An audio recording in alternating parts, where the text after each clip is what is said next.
It is the world that has been pulled over your eyes to blind you from the truth. What truth?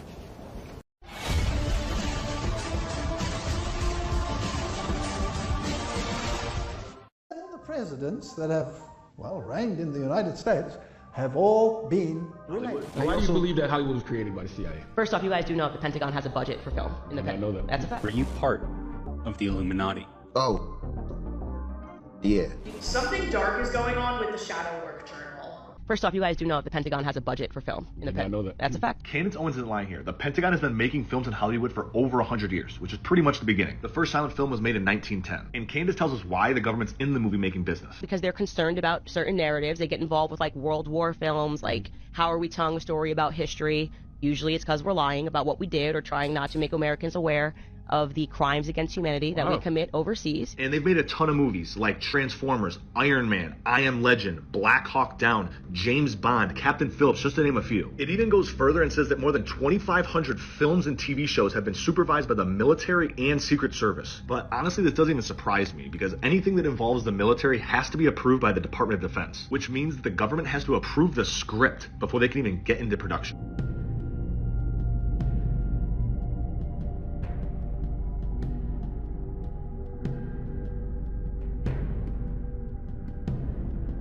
Just think of the power of the combination of artificial intelligence, quantum computing, and big data. So it's a combination of the different technologies which really bring the fundamental change. And finally, I think we have to be prepared for a world where we see a fusion of our physical, our digital, and our biological dimensions. So it will be a world integrating the physical, biological, and the digital dimensions. So it will be a new world. And I'm looking for a minister in 10 years. Probably it will be completely different from what it is now. Did you know that one of the most famous paintings of Lincoln is actually a composite which places Abe's head on the Southern politician John Calhoun's body? This process of photo manipulation dates back to the 1850s, and it was used to trick people just like we use Photoshop today. And they could do this by adding negatives in a wet collodion process which would allow them to extract and mix multiple negatives together for a final image. This photograph is titled General Grant at City Point. This is a montage or a composite of several images and does not actually show General Ulysses S. Grant at City Point. 3 photos provided different parts of the portrait: the head from Grant at his Cold Harbor, Virginia headquarters, the horse and the man's body from Major General Alexander McDowell McCook, and the background from Confederate prisoners captured in the Battle of Fisher's Hill, Virginia. This photograph is dated 1902. Would you believe me if I told you that it's literally documented that they used to host seances at the White House? The White House is literally haunted. Franklin Pierce was the 14th president of the United States, and after he and his wife lost their son in a train accident, the wife became desperate for answers. That's when she invited the Fox sisters, who were like a family of mediums, to the White House to host a seance so that she can communicate with him again. And that's just the beginning, because it wasn't until the Lincolns moved in that hosting seances actually became a regular occurrence. It's documented that the Lincolns hosted as many as 8 seances while they were in office, and the White House was never the same after this. After Lincoln was it's theorized that his soul got trapped inside the White House. So many people who have stayed at the White House have claimed to have seen Lincoln's ghost that he is officially known as the White House Ghost. There's this story about Winston Churchill. So he's staying at the White House one night, and apparently one of his favorite ways to relax at night is to take a bath with a cigar and a glass of wine. So he's taking this bath in one of the White House suites, and he gets out in order to go and get one of his cigars. He goes into the next room to get a match, and to his surprise, he sees President Lincoln leaning on the fireplace mantle. And embarrassed and naked, Churchill goes, "Mr. President, you seem to have caught me at a disadvantage." Lincoln turns around, looks at him, chuckles, and then just disappears. This agency is going to create the vast weapon systems of the future. That is what DARPA does. They are always 20 years ahead of anything that you or I know.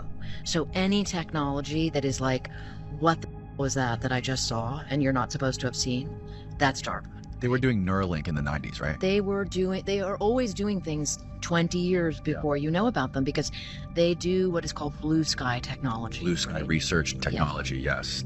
But the point of this, when you say, is DARPA doing the most advanced technology? Maybe, but maybe there's another organization like NRO. I mean, people forget there are at least 17 intelligence agencies. Walt Disney was the Dark Prince of Hollywood. If you closely analyze Disney movies, they're scattered with Masonic symbolism, mind control, indoctrination techniques, and sometimes even sorcery and black magic. Walt Disney was a demolay, which is one of the starting positions in Freemasonry. He even created a club within Disney in which you have to pass several tests and pay hundreds of thousands of dollars to join and stay in the club. It's called Club 33. In Freemasonry, the number 33 is one of the most important numbers and a rank granted to the top Masons. Where does the consistent trope of underground cities of lizard people come from? On January 29, 1934, the Los Angeles Times reported that G. Warren Shufield, a respected engineer and explorer, had found catacombs under Los Angeles. The article was titled "Lizard People's Catacomb City Haunted," and they provided a detailed account of Shufield's findings. According to the article, Shufield was using ground-penetrating radar, a device featured in many of the photos taken of him. With this device, he was able to map out an entire city.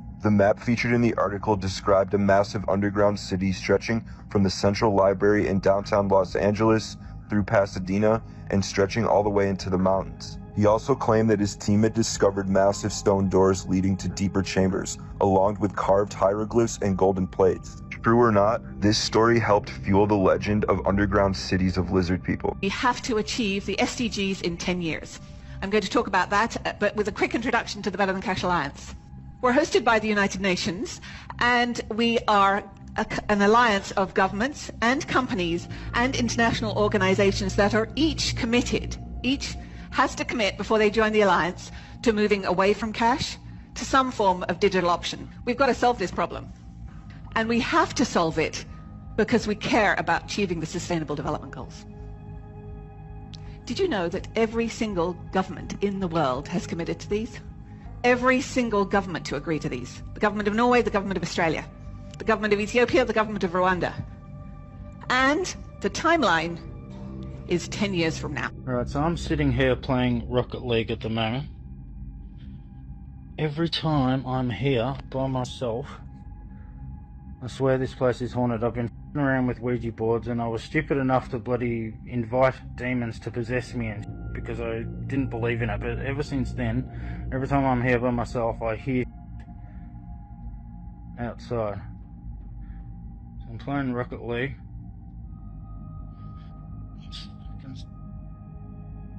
Oh, did you hear that? Oh, what the? No f***ing way. No f***ing way. Hello? Is anybody here? Like and comment for part 2. Holy shit, what was that moving? Hello? Right in front of me, we got the hoot owl. You guys know what the owl is? Well, yeah, that's... No. Oh, no? Oh, we're just walking around and talking. I thought you saw it. We can walk away, though. We're just trying to learn what's going on with the owl. Oh, really? Yeah. You don't know? The locals were immediately on guard. You know anything about the Bohemian Grove? I worked there before, yeah. Worked there? Oh, what did you see? A lot of things that I cannot talk about. Actually? Yeah. Can you give us, theoretically, what might you have seen if someone were to work there? I cannot talk about that. Sign a document? Nope, but I cannot talk about it. Partake in anything? Have a wonderful day, sir. Okay, wow. Be careful, okay? Be careful? Do you think we're dealing with things that are much more powerful? Well, I can say. What did he see? You know anything about the Bohemian Grove? Yeah, I worked there like 10, 15 years ago. Oh, I don't want to be on camera. Everyone here knew something about the Grove until they saw my little camera. It's probably not a good place to be going unless you know what you're doing. What do you mean? There's a lot of rich, crazy people out there. Trying to get in? My father was in. Oh, he was in the club? Yeah. Who was he? Mason. Oh, he was a Mason. 39th. Did you inherit his will? His Freemason will? I can't disclose that. Okay. Is there anything we should know? Probably not. Are you part of the Illuminati? Oh. Yeah. Is that really the truth? No. Are you a part of the Illuminati? Yes. No, I'm not. All the presidents that have, well, reigned in the United States have all been related. As it turns out, both Trump and Hillary Clinton are related to John of Gaunt, a 14th century royal. Gaunt was the first Duke of Lancaster, who was the son of King Edward III. According to MyHeritage, Trump is related through his mother, Mary Ann McLeod, back to his 17th grandfather, John Beaufort, while Clinton is related through her father and the Rodham family back to the 17th great-grandmother, Joan Beaufort. The two candidates are 19th cousins, and so they both have the right bloodlines to continue this lineage. Fascinating that the Bible doesn't speak about the presidents of the world, it speaks about the kings of the world. And it really, over the course of history, hasn't mattered which of the candidates has won, because the candidates have always both been in the same bloodline. Did you know all 44 US presidents have carried European royal bloodlines into office? 34 have been genetic descendants of just one person, Charlemagne, the brutal 8th century king of the Franks. That's a fascinating story, because Charlemagne is, of course, the one who was crowned emperor of the Roman Empire. Want to see a messed up building? Just take a look at the Federal Reserve. Created by a group of bankers in 1913 after Jacob Astor mysteriously on the Titanic. It became the Central Bank of America. Would they print money out of thin air and control our monetary system? And then that same money to the United States on interest. It's also home to the most stolen gold bars and more connections to the Freemasons than George Washington. No wonder why there's cameras everywhere. And the security detail with more manpower than a small third world country. This really has the power. Facts. Funny how they call it the Federal Reserve, but the bank literally has shareholders. People own this bank, and it owns us. Why is God okay? Why does this building? Censored, here's the weird stuff I love. Imagine your vision is totally normal, and then one day you see demonic features everywhere on people only, just like this, what you see behind me. Now that's a reality for a man named Victor Shera. He has extremely rare yet terrifying disorder called PMO, and it's commonly known as, or now known because people didn't know about it at first. It's called the demon face syndrome.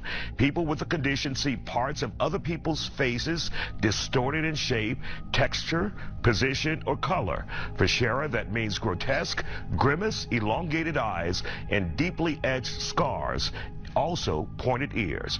There are 75 known cases of the disorder. Did you know Apple just applied for a patent so that they can retrofit AirPods to read your mind? Oh. Or they didn't apply, they filed a patent. So what it is AirPods, they're fitting them with like electromagnetic sensors. And do you guys remember when we talked about they could hook a like brain machine up to a person and they could look at something and they could use AI to generate the picture? Yeah. So that technology, rather than a full helmet, they have successfully mapped via sensors in AirPods. They've successfully done the same thing.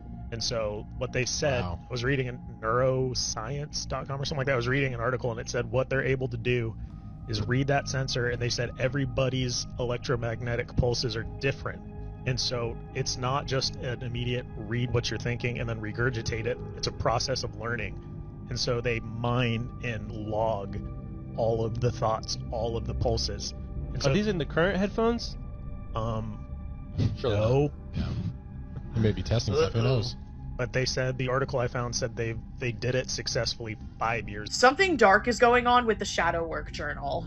That is literally a demonic witch's grimoire. So the reason why the book is called Shadow Work is because it deals with the psychology of handling your shadow self. It comes from this idea called Jungian psychology, where you seek to bring balance and union between the conscious and unconscious parts of your mind. You have a personality that you show the public, and you have a shadow self, which is the part of you that remains hidden. And the purpose is to merge the two. Bring out that hidden part of your personality. But this book is marketed as like therapy and dealing with your inner child. Now on top of that, it's about doing mirror work. An ancient arrowhead was found made from materials not from Earth. Originally, this thing was found in the 1800s, and it looks like iron that had been rusted, but only recently did scientists take a deeper look. The metal was not from Earth, and they're saying it definitely was from outer space due to its composition. I think it was from a meteorite that fell in what is modern-day Estonia. People gathered the remnants of this meteorite and sold killed it in pieces. Somehow, due to trade, it ended up in Switzerland, because there was a really big trade route between Switzerland and a lot of the Eastern European countries at this time. They think this is where it was made into an arrowhead 3,000 years ago. Because this metal was so rare, they don't think this arrowhead was used for everyday hunting. And they're thinking that it belonged to someone of military status, but there's no way to say. I mean, this was 3,000 years ago. They're even suspecting that it had some sort of spiritual meaning, possibly. Or it could have been just for show. Again, there's no way to say it was 3,000 years ago. But they're doing more analysis to see where it came from. I'm sure by now that many of you guys are familiar with the conspiracy theory that many of the elites and higher-ups in society are not actually human, they're amphibians or reptiles. And this video that I was tagged in is supposed proof of this. Behind me is a higher-up elite in society, the CEO of Pfizer, Albert Bourla. And specifically, people are referencing this very strange behavior that's going on with his neck. You can see that his neck almost moves up and down, very similar to how a bullfrog's would. And this is something that's seen with not just that clip, but this clip as well. You can see he's got movement on his neck. But this is certainly not proof, because humans have something known as a larynx, which has muscles that allow it to move up and down. This can happen when people are nervous, this can just be a normal tic that they go through without even thinking about it, or it happens when you're talking. And if you go to the mirror right now, you can also simulate this.